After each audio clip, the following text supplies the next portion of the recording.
Pierre is the international sales expert with more than 20 years of experience in Germany. He lives in Germany, Austria and Switzerland. So Pierre, can you hear us? Are you with us? Yes, I can hear you. I'm with you, and thank you for inviting me to the speech today. Great. So could you please start? Pierre is going to talk about social selling for IT, how it works. Sure, I'll share my screen. Yeah, and you can turn the camera on as well. Okay, I can now. If it's comfortable. Yeah, I just tried, but it's saying it. I can't turn it on. I would like to, but okay. I will check on it. Because the host of the video has stopped the camera. It's okay. Okay, I'll check. Yeah, just let me know. So for the time being, can you see my screen? Yes, we can see it. Perfect. So yeah, I'll try every 30 seconds or a minute to switch on the camera. So if you can find out, otherwise, you can just send a picture of myself around, just like you had with Tim. So thank you. I actually got some of a glimpse at some of the last phrases of Tim, and actually I'm a big admirer of Social Selling book by Tim, and I quote it very often. So I was very happy to be invited to the conference today. Yes, so my topic that we agreed upon is how does social selling in IT sound? So how does social selling work?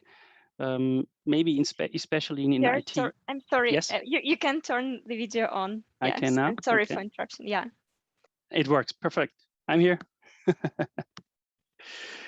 Yeah, so now that you can also see me and the presentation, I'd like to just move on through the next to the first slides. And as with all the other speakers, we agreed to have questions at the end. So I will try to have a look at the chat, but maybe we will then go through the questions towards the end. If not, just interrupt me if something is really urgent to be addressed immediately. So basically, I don't know if the formula of Tim was similar, but my formula on social selling, and that applies to the IT industry, but maybe it will definitely apply to any other as well, is to convert contacts to clients through conversations. So on the conversation piece, we're pretty much on the same page with Tim, and it's easy. As we've heard before, nobody wants to be sold to. And I really liked comments saying, look, if you look at Xing for the DACH region, or you have LinkedIn, if you leave a sale and somebody sold something to you, it always leaves that taste in your mouth. And if you tell your friend, hey, I just bought something on LinkedIn, I bought a service, I bought from a company that I followed on LinkedIn for a while, it's a completely different feeling. You buy something and you don't have the feeling that something was sold to you. So how do you achieve that? It could sound like this, and especially for IT industry, because most of the images I'll be using now come from IT. And if we're honest, it's the IT industry that has driven sales and selling to the next level in the last 20 years. So why shouldn't we talk to our clients with a story like this? See, in 2005, you had people gathering in Rome and there was a new pope. But if you really look at the picture, it looks awkward maybe to people who are 20 or 18 now. It's like, hey, something's missing. Yeah, you have just one screen, you have one smartphone on the bottom right. And yes, only 8 years later, the same location, there was a new pope, but thousands of people were gathering there, and they put their screens up, and everybody wanted to be part of it and wanted to take pictures at it. So yes, we have a lot of screen time today, but also in selling and buying, we have a lot of screen time. Social media has taken not only the digital natives, but also the ones who are in their 40s and 50s. I mean, yeah, there's people in their 50s who don't have all of the profiles in the social media icons that you see now. But in some of them, at least for LinkedIn and Facebook, I would say it's very likely. And if not, well, then you have a certain part of the market that is not addressable. I mean, you won't reach them. But for the time being, let's assume that your clients in the IT industry very likely will be on social media. So yes, we always want to be part of it. We always want to use the screens. We all know the stories being told as very, very important and very, very emotional. So when Steve Jobs introduced the iPhone, he wasn't just saying, "Hey, it's Apple and we have a new product." He really, really built a story around it. And if you really think of it, and that applies to IT more than to any other industries. If you're selling food or if you're selling cars, you end up always having a dream of mobility. You have a quality of food, etc. But in IT, you have just such a vast number of fields you can focus on. Software is basically impacting any kind of business and business process that you can think of.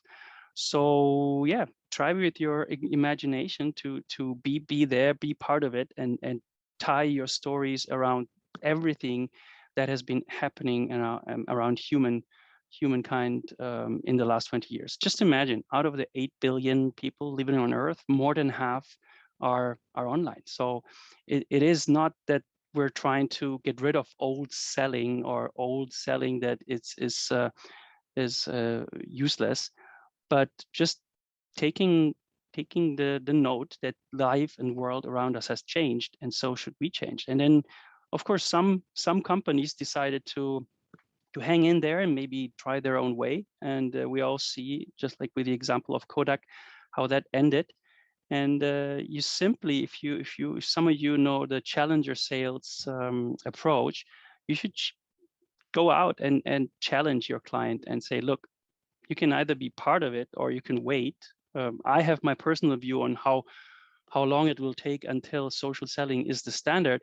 But if you have a different guess, be my guest. Yeah? Try with the old-fashioned sales. But, and here's the big but, if you really think of it, this way of approaching the market or the client as a challenger is sometimes very awkward, and that's where I see the key to successful social selling. Yes, you go out maybe the old-fashioned way, you meet with the client face to face, but you meet clients who have been following you as a thought leader for the past 6, 9, or 12 months. So when you are that person, when you are that salesperson challenging your client in the meeting, they know, okay, this is not some salesperson from some company telling me. It's somebody whose views I've been following for a few weeks and months and years almost. I can trust this person. So basically what you do through social selling is, whenever a company gets to the zero moment of truth, when they have to decide which companies, which solutions to invite to pitch to them, you have to come up. So basically, yes, I'm a strong advocate of saying selling has changed in the last 20 years. It has become, I mean, with more than 760 million users worldwide, you should not ignore LinkedIn. Of course, there's regional players in Asia and in Germany as well that you can think of. But if you really think of it, you can have a very good look at all the tools and all the ways that LinkedIn does. It's a very innovative company. They're putting new products out every year. So my guess is that if there's any other players in the market, they will always copy some features. And then you look at TikTok, Twitter, LinkedIn, some of the platforms really copy some of the features, be it stories, be it other stuff. So when you meet the client and they invited you to pitch, you've been doing a lot of work in social selling to get there, because you were among the companies that were shortlisted, and then basically you could say, okay, then that's the moment where the old-fashioned sales starts again, and you meet with the client individually and personally. But all of the rest, to be in the client's mind and to be in the client's memory, it is only achieved, in my eyes, through social selling. So positioning, as we heard earlier, not the company, but more the person working for that company, and putting all of the information that is like a huge library in front of the client, and then having the client almost decide themselves without knowing that it was you putting all the pieces of information in front of them to make the decision in your direction. So basically, when you do the close with the client, many hours of work of content production, of commenting, etc., have been going through, and that is especially true for industries like the IT, because IT, of course, I would say has the highest possible percentage of people using those tools. So yes, the tools have developed, but the more people you look at, the more they look the part on the right as their standard and not the left. And if you really think of it, yes, there is some things, of course, in platforms like LinkedIn and others that that are being hacked, tried to be hacked. But there, I like the fact that LinkedIn, of course, being part of Microsoft, we're not talking about somebody who doesn't know what to do. So they're really a safe place, even on a GDPR perspective, especially if we have people from the DACH region listening. I would say having a contact with a client through LinkedIn is the GDPR safest way to do it, because yeah, when you use the platform, you agreed to the T&C of the platform, so nobody can actually harass you or sue you because you call them at work or you call them at their company. So in my eyes, it is the definitive solution for the world. And yeah, sometimes we might see and we might acknowledge, of course, that big companies are also part of that digital story being told every day. And let me close with some very strong words. Don't pitch. I think I heard that as well. People don't like to be pitched at, especially not in the first 30 seconds after accepting the connection request. And let me give you an advice also in the next weeks after that. It's just, you know exactly why that that person connected to you. You know why they're trying to sell to you with their pitch. So why play in their cards? Just be the one, be part of the group that connect with them, are friendly with them. If they ask you about your service, of course, engage. But if they didn't ask you, why don't you just wait and let your content do the rest of the work? And just imagine you have your story, you have your pitch on your person and on the services you're trying to sell. And all you want is that you have inbound requests. And just imagine that you get those inbound requests from your ideal clients, from the ideal persona after you do this. You check your target persona with the LinkedIn Sales Navigator. Now, I'm not part of LinkedIn. I'm not getting any commission, but it is a big platform. It has very intelligent tools and filters. So it's almost beyond imagination that you can go on a platform that has so many million of users that you can literally buy and put the persons you like. You can select the region, you can select how many years that person has been in the company. Maybe it's a person new to the company, and you can select that this person should have posted recently in the last 30 days on LinkedIn. So you start commenting on their posts and you strive to be the comment with the most likes. Yeah, you can, there's ways to achieve that. Of course, if you have good comments, not just one line, you have more than one line and very good and well thought about comments. And a very human thing will happen, a natural thing. This person will notice you. And if you decide not to go too pitchy and too exaggerated on your comments, the moment your target person starts liking you, you might on one hand get the connection request yourself, which will stay as long as you're in contact with that person. It will always be in their conscious and subconscious that it was them contacting you and not you contacting them. So if that doesn't happen because maybe the person is too busy, yes, you can, as a last resort, of course, then after a few weeks decide, yeah, I'm there, I'm commented on it. I will try my luck and send an email or a message to that person to connect. But once connected, again, don't pitch. Just continue with their being friendly and putting all valuable information about the industry and your solution around, and try to be helpful as you can with the people.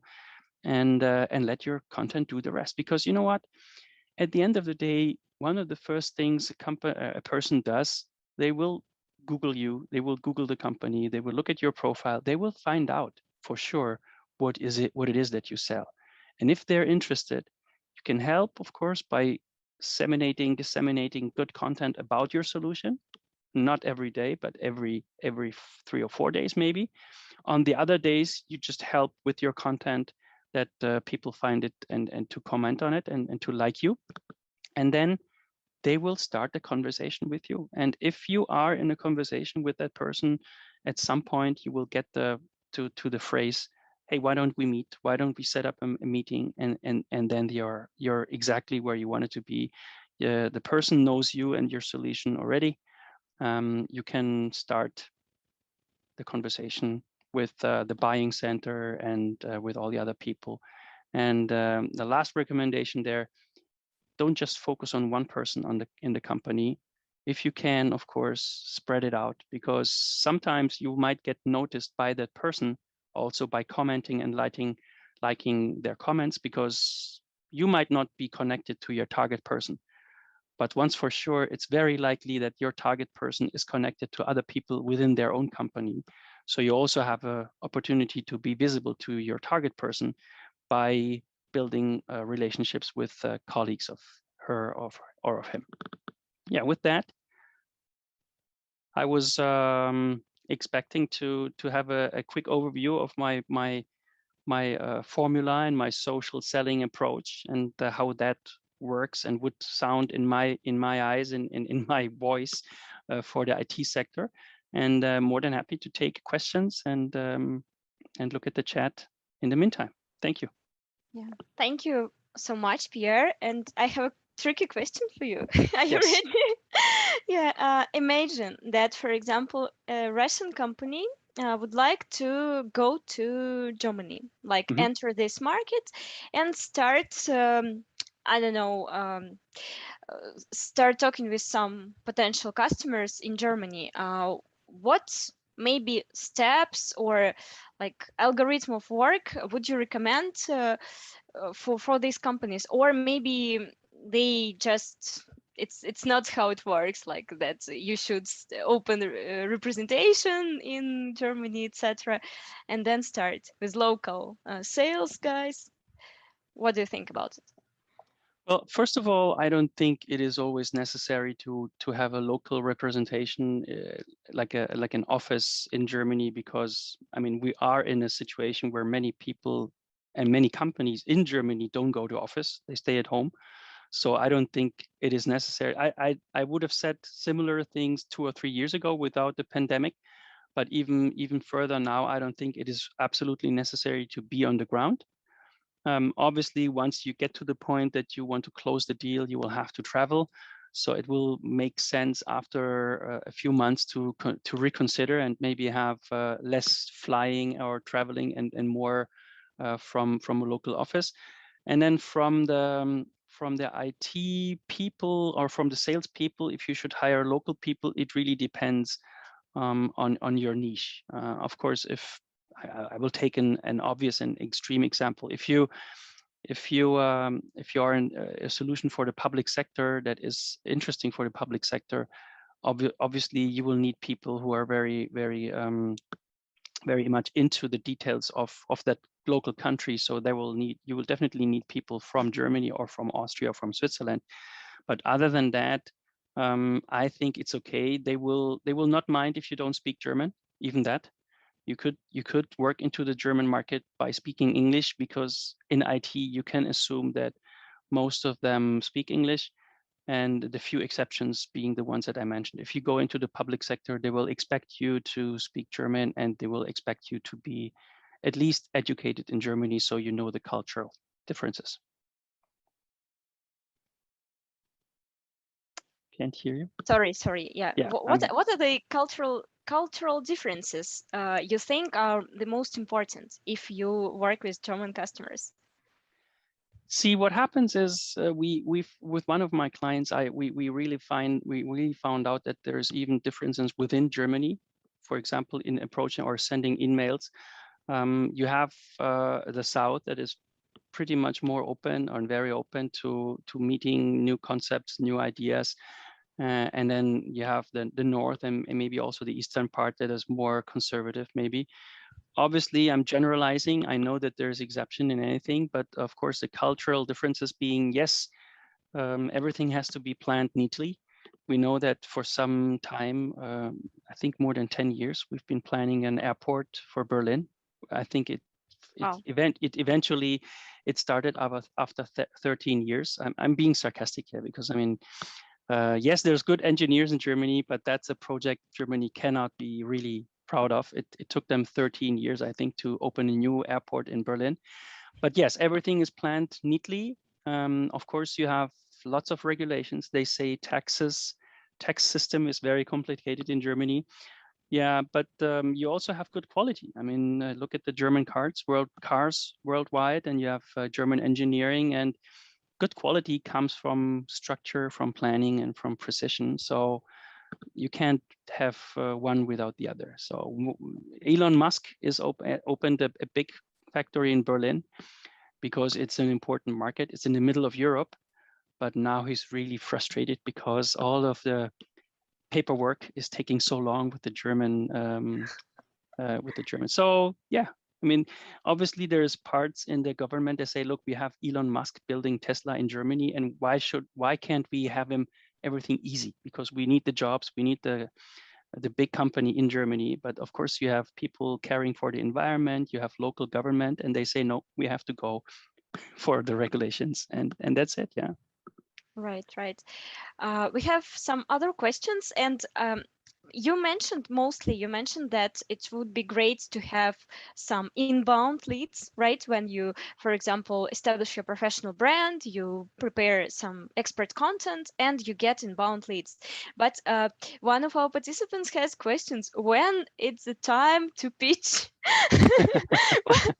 For example, if your target customer doesn't come to you after the content, when it's time to pitch?